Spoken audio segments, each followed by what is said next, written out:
சகோதரிகளே, தாய்மார்களே, சங்கைக்குடி ரமலான் மாதத்தினுடைய 17வது நோன்பையும் 18வது நாளினுடைய தராவி தொழுகையும் தொழுதுவிட்டு நாம் அமர்ந்திருக்கின்றோம்.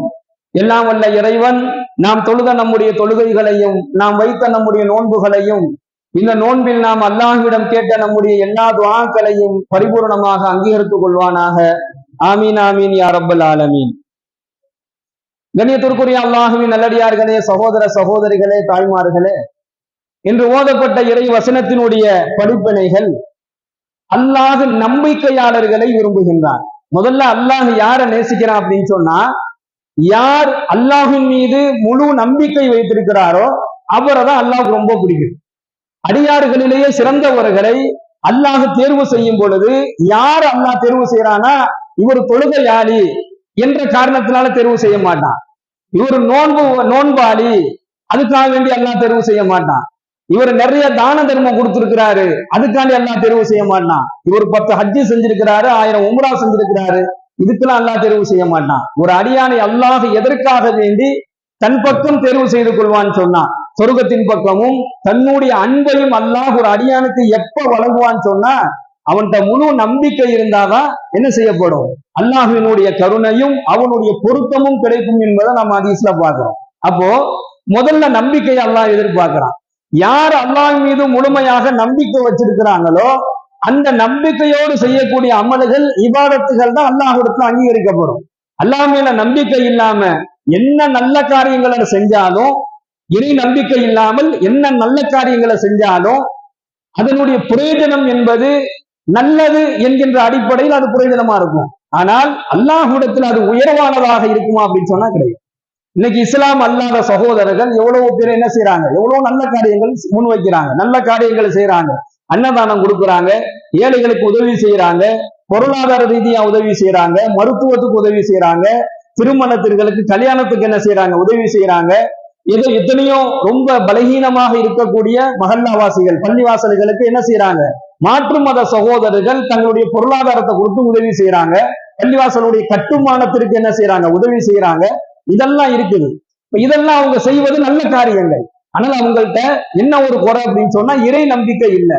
இருந்தாலும் அந்த நல்லதுக்கு பகரமாக அல்லாஹ் ஏதோ ஒரு நல்லதை அவங்களுக்கு கொடுத்துருவான். உலகத்துல வாழும் பொழுது ஒரு நன்மை செய்தால் அந்த நன்மைக்கு பகரமாக ஒரு நல்லதை அல்லாஹ் வழங்கிடுவான். ஆனால் ஒரு இறை நம்பிக்கையாளர் இறை நம்பிக்கையோடு ஒரு நல்ல காரியத்தை செஞ்சார் அப்படின்னு சொன்னா, இந்த உலகத்திலேயும் அல்லாஹ் அவருக்கு சிறப்பை கொடுக்கிறான், மறுமையிலையும் என்ன செய்யறான், அதனுடைய சிறப்பை அந்த அடியார் அறிந்து கொள்ள முடியும் என்கின்ற அழகான படிப்பினையை தான் இன்று ஓதப்பட்ட வசனத்தின் மூலமாக அல்லாஹ் சொல்றான்.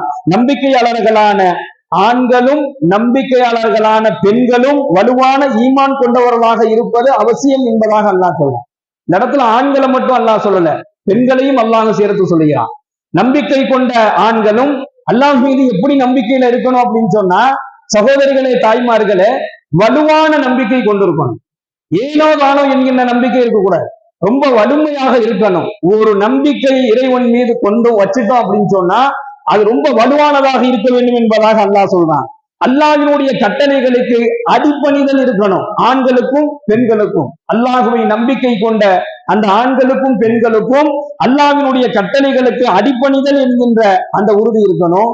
தான் என்ன ஒரு வாக்குறுதியை கொடுத்தாலும் அதை நிறைவேற்றக்கூடியவர்களாக இருக்க வேண்டும்.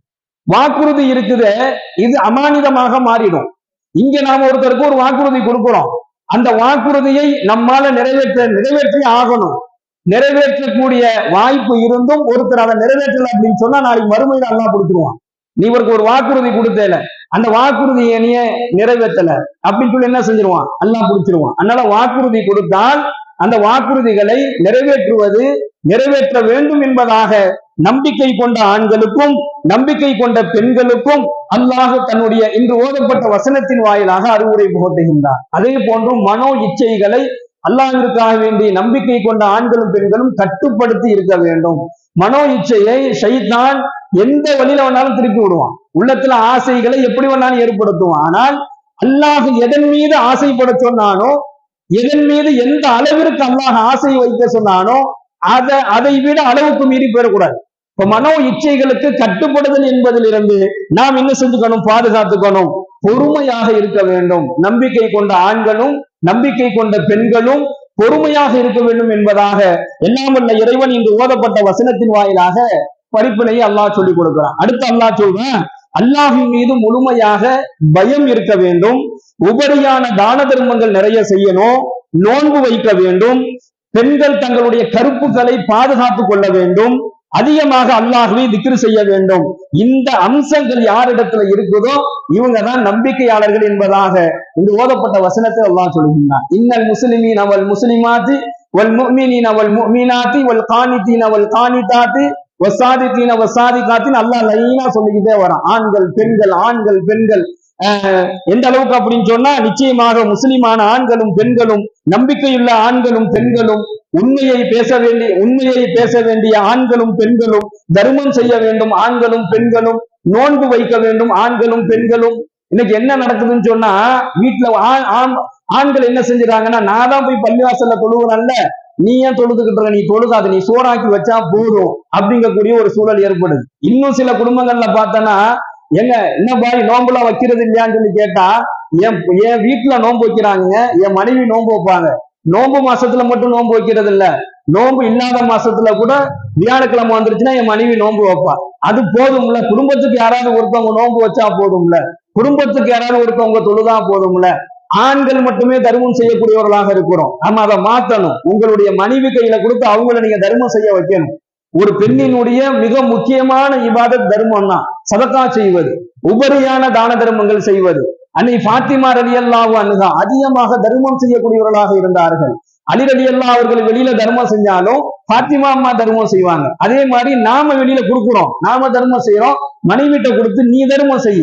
எனவே பெண்களுக்கு அந்த கடமை இருக்குது. அதைத்தான் அல்லாஹ் சேர்த்து சொல்றான். இன்னல் முஸ்லிமீன வல் முஸ்லிமாத்தி, முஸ்லிமான ஆண்களும் முஸ்லிமான பெண்களும், வல் முஃமினீன வல் முஃமினாத்தி, நம்பிக்கை உள்ள ஆண்களும் நம்பிக்கை உள்ள பெண்களும், வல் கானிதீன வல் கானிதாத்தி, உண்மையை பேசக்கூடிய ஆண்களும் உண்மையை பேசக்கூடிய பெண்களும், அப்படி அவ சாதிக்கீன அவ சாதிக்காத்தி, உண்மையை பேசக்கூடியவர்கள், தர்மங்கள் செய்யக்கூடியவர்கள், நோன்பு வைப்பதில் ஆண்களும் பெண்களும், அதே போன்று தன்னுடைய வெட்ட தளத்தை, தன்னுடைய மர்ம உறுப்பை என்ன செய்யக்கூடாது, விபச்சாரத்திலிருந்து பாதுகாத்துக் கொள்ளக்கூடிய ஆண்களும் பெண்களும் என்பதாக அல்லாஹ் சேர்த்தே சொல்லிட்டு வரான். இந்த எல்லா கட்டளைகளும் ரெண்டு பேத்துக்குமே பொருள், ஆண்களுக்கும் தேவை பெண்களுக்கும் தேவை. அப்போ இதுதான் இறை நம்பிக்கையாளருடைய அடையாளம். இதுதான் இறை நம்பிக்கையாளருடைய அடையாளம். யாரோ ஒருத்தவங்க செஞ்சுட்டு அந்த இபாதத்தை விட்டு போறதில்ல. நாம என்ன இபாதத் செய்யறோமோ அதை நம் குடும்பத்தார் இடத்துல எத்தி வைக்கணும். பெருமானார் ஸல்லல்லாஹு அலைஹி வஸல்லம் அன்னவர்கள், உங்களுடைய குடும்பத்தார்களிடத்தில் நீங்கள் அல்லாஹை பற்றி சொல்லுங்கள், இறையச்சத்தை எத்தி வைங்கள் என்பதாக சொல்லி காண்பிக்கின்றார்கள். அத்தல்லாஹு லஹும் மக்ஃபிரத்தன் வ அஜ்ரன் அலீமா, நம்பிக்கையுள்ள இந்த ஆண்களுக்கும் பெண்களும் யார் இதெல்லாம் சரிவர பின்பற்றுகின்றார்களோ அவர்கள் அல்லாஹு தஆலா மகத்தான மன்னிப்பை வழங்குகிறான் என்பதாக இன்று ஓதப்பட்ட வசனத்தின் வாயிலாக அல்லாஹ் சொல்லி காண்பிக்கின்றான். எல்லாம் வல்ல இறைவன் நம்மையும் நம் குடும்பத்தில் இருக்கக்கூடிய பெண்களையும் ஈமான் உடையவர்களாக அல்லாஹ் ஆக்கி வைப்பானாக. இரண்டாவது விஷயம், பெருமானார் ஸல்லல்லாஹு அலைஹி வஸல்லம் அன்னவர்களை பற்றி அல்லாஹ் பேசுகின்றான். கண்ணியமிக்க சகோதரர்களே, அல்லாஹ்வால் அனுப்பப்பட்ட நபிமார்கள் எத்தனை நபிமார்கள் இருந்தாலும் அல்லாஹ்வால் அனுப்பப்பட்ட நபிமார்களிலேயே ரொம்ப சிரமத்தை சந்தித்தவர்கள், ரொம்ப கஷ்டத்தை சந்தித்தவர்கள், கடுமையான நெருக்கடிகளை சோதனைகளை சந்தித்தவர்கள், கடுமையான விவாதங்களில் பங்கு கொண்டவர்கள் என்று எடுத்து பார்த்தால் அது பெருமானார் ஸல்லல்லாஹு அலைஹி வஸல்லம் மட்டும்தான். அல்லாஹ் அவர்கள் சொல்றாங்க, எல்லா நபிமார்களை விட நான் மிகவும் சிரமப்பட்டிருக்கிறேன் என்பதாக சொல்லுவார்கள். நாம் வரலாறுகளை எடுத்து பார்த்தோம்னா நமக்கு தெரியும். கொஞ்சம் நெஞ்சம் அல்ல, இந்த மார்க்கத்தை, இந்த தீனை இந்த மக்களிடத்துல எடுத்து சொல்வதற்காக வேண்டி அவர்கள் வாங்கிய அடிகள், அவர்களுக்கு ஏற்பட்ட அசிங்கங்கள், அவர்கள் தாங்கிக் கொண்ட கேவலங்கள் என்பது சாதாரணமானதல்ல. எவ்வளவு அசிங்கங்கள் ஏற்படுத்தினாலும் நாயகம் ஸல்லல்லாஹு அலைஹி வஸல்லம் அன்னவர்கள் அல்லாஹ்விடத்தில் ஒரு வார்த்தை கூட, யா அல்லாஹ், இந்த மக்கள் எல்லாம் என்னை அசிங்கப்படுத்துகின்றார்கள், நான் உன்னுடைய தூதன், என்னை அசிங்கப்படுத்துறாங்க, இந்த மக்கள் நீ அடிச்சிடுன்னு ஒரு வார்த்தை சொல்லல. ஆனா அல்லாஹ் கேட்டான், நபியே நீங்க இப்ப சொன்னீங்கன்னா, உங்களை அடித்த இந்த மக்களுக்கு நீங்க இப்ப சொன்னீங்கன்னு சொன்னா, ரெண்டு மலையை ஒன்னோடு ஒன்னா சேர்த்து வச்சு இந்த மக்களை நசுக்கிடுன்னு அல்லாஹ் சொன்னான். ஆனா நபி அவர்கள் அதற்கு ஒட்டுக்கொள்ளவில்லை. ஆனால் மற்ற நபிமார்கள் எல்லாம் அந்த சமுதாய மக்கள் கொடுக்கக்கூடிய அந்த தொந்தரவு தாங்க முடியாமல், யா அல்லாஹ் உங்களை அடிச்சிடுன்னு சொல்லி துஆவை கேட்டிருக்காங்க. நபிமாருடைய துவா வந்ததுக்கு பிறகுதான் அந்தந்த சமுதாய மக்கள் அல்லாஹ் அழித்தான் என்பதாக வரலாறுல பார்க்கிறோம். ஆனால் பெருமானார் ஸல்லல்லாஹு அலைஹி வஸல்லம் அன்னவர்கள் ஒரு நாளும் அப்படிப்பட்ட ஒரு துவாவை அல்லாஹ்விடத்துல கேட்டதில்லை. யா அல்லாஹ், இவர்கள் அறியாமையில் இருக்கின்றார்கள், இவர்கள் புரிந்து கொள்ளவில்லை என்றாலும் இவருடைய சந்ததிகள் இஸ்லாத்தை ஏற்பார்கள் என்பதாக நான் நம்புகிறேன் என்று சொன்ன அந்த ஒற்ற வார்த்தையில் தான் அல்லாஹ்வினுடைய தூதர் ஸல்லல்லாஹு அலைஹி வஸல்லம் உயர்ந்தவர்களாக பார்க்கப்படுகின்றார்கள். கண்ணியமிக்க சகோதரர்களே, இந்த உலகத்தில் உள்ள எல்லா மனித சமுதாயத்திற்கும் ஒப்பற்ற ஒரு தலைவர் பெருமானார் ஸல்லல்லாஹு அலைஹி வஸல்லம் அவர்கள். எல்லா மனிதர்களுக்கும் அல்லாஹ் அவர்களை தலைவராக அனுப்பி இருக்கின்றான். அவர்களை பின்பற்றி நடப்பது இருக்குது, அது நமக்கு அதனுடைய அருமை நமக்கு இங்க தெரியாது, நாளை மஹ்ஷருடைய மைதானத்துல தெரியும். பெருமானார் ஸல்லல்லாஹு அலைஹி வஸல்லம் சுன்னத்தை பின்பற்றியவருக்கு அல்லாஹ் வழங்கக்கூடிய அற்புதம், அல்லாஹ் கொடுக்கக்கூடிய நாளை மறுமையில் அல்லாஹ் கொடுக்கக்கூடிய இடம் இருக்குது. அது சாதாரணமான ஒரு இடம் அல்ல. ஸல்லல்லாஹு அலைஹி வஸல்லம் அவங்க சொல்றாங்க, என் சுன்னத்தை எவர் ஒருவர் ஹயாத்தாக ஆக்குகின்றார். குழப்பமான காலத்துல, இது குழப்பமான காலம், ரொம்ப விஞ்ஞானங்கள் வளர்ந்திருக்கக்கூடிய காலகட்டத்துல இந்த மாதிரி ஒரு சூழ்நிலையில் என்னுடைய ஒரு சுன்னத்தை எவர் ஒருவர் ஹயாத்தாக ஆக்குறாரோ, நான் தண்ணி குடிச்சேன்னா நான் உட்கார்ந்துதான் குடிப்பேன், அது என் நாயகத்தினுடைய சுன்னத். இதை ஒருத்தர் வாழ்நாள் முழுவதும் பின்பற்ற, எங்க போனாலும் எவ்வளவு பெரிய இடத்துல போனாலும் தண்ணி குடிக்கக்கூடிய சூழல் வந்துச்சுன்னா அவர் உட்கார்ந்து தண்ணி குடிக்கிறார். அதுக்கு ஒரே ஒரு காரணம், அவர் என்ன காரணம் சொல்றாருன்னா, இது என்னுடைய நாயகத்தினுடைய சுன்னத், என் நபி எனக்கு கற்றுக் கொடுத்த சுன்னத், அந்த சுன்னத்தை நான் மீற மாட்டேன்.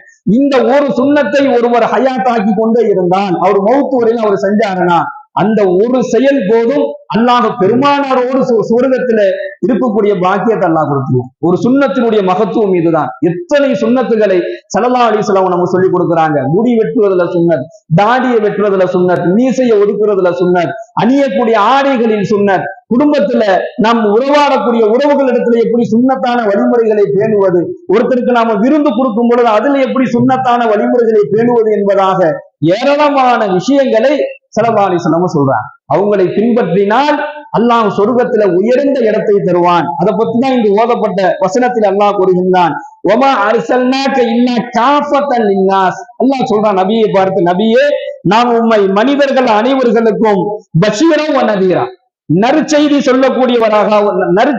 சொல்லக்கூடியவராகவும் அச்சமூட்டி எச்சரிக்கை செய்பவராகவும் நாம் அனுப்பி வைத்துள்ளோம் என்பதாக அல்லாஹ் சொல்றான். நபி அவர்களை அல்லாஹ் இந்த உலகத்தை அனுப்பிய காரணமே இந்த ரெண்டு தான். ஒண்ணு, நல்ல உபதேசம் செய்வாங்க, இரண்டாவது அச்சமூட்டி எச்சரிக்கை செய்வார்கள். அல்லாஹ்வினுடைய கட்டளைகளை மீறும் பொழுது, அல்லாஹ்வினுடைய கட்டளைகளுக்கு மாறு செய்யும் பொழுது அச்சமூட்டி எச்சரிக்கக்கூடியவர்களாக இருப்பார்கள். இதுக்காக வேண்டித்தான் உங்களை நாம அனுப்பி வச்சோம். வலாகின்ன அக்ஸரன்னாஸி லா யஅலமூன். அல்லாஹ் சொல்றான், மனிதர்களில் பெரும்பாலானவர்கள் இதை அறிவதில்லை என்பதாக சொல்றான். அந்த அறிவதில்லைன்னு அல்லாஹ் யார சொல்றானோ அந்த கூட்டத்தை விட்டு அல்லாஹ் நம்மை பாதுகாக்க வேண்டும். நம் நாயகத்தை, நம் ஸல்லல்லாஹு அலைஹி வஸல்லம் மன்னவர்களை நம்முடைய வாழ்க்கையில் எல்லா நிலையிலும் பின்பற்றக்கூடிய ஒரு நல்ல நசீபை அல்லாஹ் நமக்கு வழங்க வேண்டும். அந்த சுன்னத்தை கொண்டு சொர்க்கம் செல்லக்கூடிய பாக்கியத்தையும் அல்லாஹ் வழங்க வேண்டும். கண்ணியமிக்க சகோதரர்களே, சொர்க்கத்தில் சேர்க்கக்கூடிய சில அமல்களை பற்றி பெருமானார் சொல்லும் பொழுது அழகான ஒரு விஷயத்தை சொல்லி தருகின்றார்கள். எவர் ஒருவர் பசித்தவருக்கு உணவு அளிக்கிறாரோ, நாம இன்னைக்கு உணவு கொடுக்கிறோம், நம்மள்ட்ட வாங்குறவரும் உண்மையாலே பசியில இருக்கிறாரு இல்லையாங்கிறது நமக்கு தெரியாது. அதனாலதான் இந்த இடத்துல சொல்றாங்க. இல்லைன்னா சொன்னா நேரடியா சொல்லியிருக்கலாம், உணவு கொடுப்பவருக்கு சொர்க்கம் உண்டுன்னு சொல்லியிருக்கலாம். ஆனா அப்படி அல்ல, பசித்தவருக்கு உணவு கொடுப்பது. அப்படின்னா என்ன அர்த்தம்னா, ஏழைகளை, மிஸ்கீன்களை, தேவை உள்ளவர்களை கண்டறிந்து கொடுக்கக்கூடிய சதக்கா இருக்குதுல்ல, அதுதான் உயர்ந்த சதக்கா. கடமைக்கு கொடுப்பது சதக்கா அல்ல, கடமைக்கு கொடுப்பது சதக்கா அல்ல. யாரு பசியில இருக்கிறா, அவங்க பசியில இருக்கிறாங்களா இல்லையாங்கிறத கண்டறியணும்.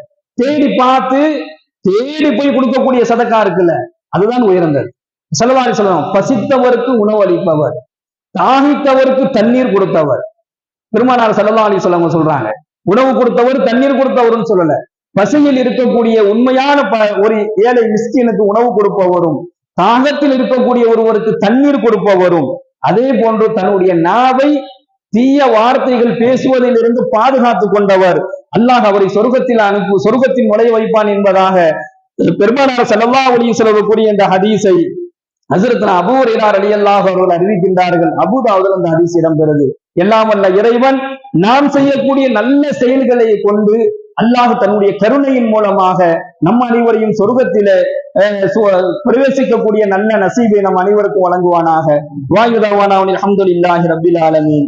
அஸ்ஸலாமு அலைக்கும் வரஹ்மத்துல்லாஹி வபரகாத்துஹு. சுப்ஹானல்லாஹி பிஹம்திஹி சுப்ஹானக்கல்லாஹும்ம வபிஹம்திக வனஷ்ஹது அல்லா இலாஹா இல்லா அன்த வனஸ்தக்ஃபிருக வனதூபு இலைக். சுப்ஹான ரப்பிக ரப்பில் இஸ்ஸத்தி அம்மா யசிஃபூன் வஸலாமுன் அலல் முர்ஸலீன் வல்ஹம்துலில்லாஹி ரப்பில் ஆலமீன்.